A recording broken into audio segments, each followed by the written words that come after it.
Dr. Keith Ablow with another Pain to Power video. This one comes to you at a time when the coronavirus is affecting all Americans, affecting all of the world.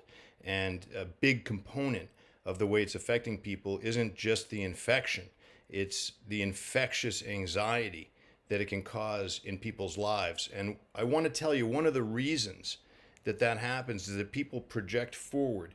It's a natural thing, we're narrative creatures. That's part of the Pain to Power program anyhow, is figuring out your story.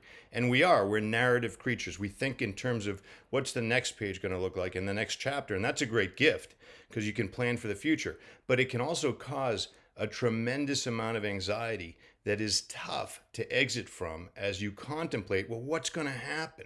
And when some of those answers are not at hand, and when some of the predictions are dire, it can lead you to be even more anxious than need be. So here's it's not a trick, it's sort of a mindset that can save you from some of that. And it's basically compartmentalizing and saying, okay, but how about right now? How about today? And for those of us who are lucky enough not to be affected by the symptoms of coronavirus, and many, many of us are lucky to not have family members in that situation either, you can say, okay, right now, nothing bad has happened to myself or my loved ones. Now, of course, we empathize with anybody who's affected, and that's going to matter to us. But we can say, listen, for now, what have we got? We've got food in the house. We've got transportation. We have heat. We have a roof over our heads. We have each other. Hey, for today, we're good.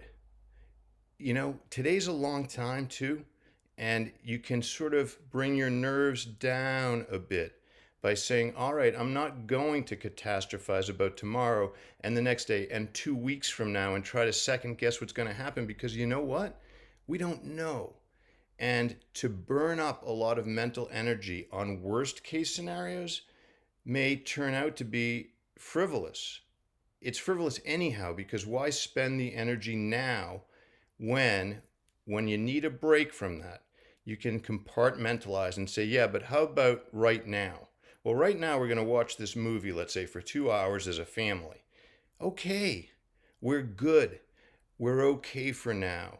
Let's pick up the questions later. Compartmentalize. Give yourself some time to worry, but later. Maybe you talk about it for 10 or 15 minutes later in the evening. But please give yourself a chance to breathe and to realize that here in America especially, we're so lucky still. We're so lucky that we have the resources we do, the medical care that we do, the research scientists that we do. That's all about the future. Today, for the vast, vast, vast majority of us, we're privileged creatures living privileged lives. And if we can remember that for a time, it's like a mini vacation from all of the potentially terrifying things that we think about. You can clear out your mind for a little while. You're allowed to do that. And I'll tell you, your kids are allowed to do that too. So are your friends. You can recommend it to them. Hey, let's take a vacation for a second and just say, yeah, but how about today? How are we doing? Everyone's good. Okay. All right. So listen, that's the Pain to Power formula for compartmentalizing during a time of stress, any stress. But this is a time of great stress. So I'm very pleased to share it with you, and I hope you find it helpful.